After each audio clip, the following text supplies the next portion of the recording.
Уушлсан үзүүлбэрийн гарлаа да тий. За нэг хоёр зүйлд чи би баярлалаа гэж хэлье. Өнөөдөр энэ өмсөж ирсэн хувцас энэ ягаан бас хар өмнөний хослол тий таны харагдсан үнэхээр сайхан байна. За хоёр нь одоо таны зориг. За өмлөө явахаа за өмлөө явцсан тий. Өмлөө тэгээд нэг хэмнэлээр ингэ явчлаа. Дуултын тал дээр тэр өнгө одоо аюу хэцүү явчлаа. Ингэж бэлдсэн юм уу? Ер нь ингэж дуулдаг юм уу? Айсуу сая сандарсан юм уу? Яас. Сандраач.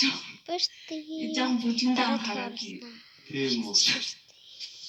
За одоо саяных одоо дуулсан гэж одоо хэцүү л харахад одоо бүжигчтэй те үзүүл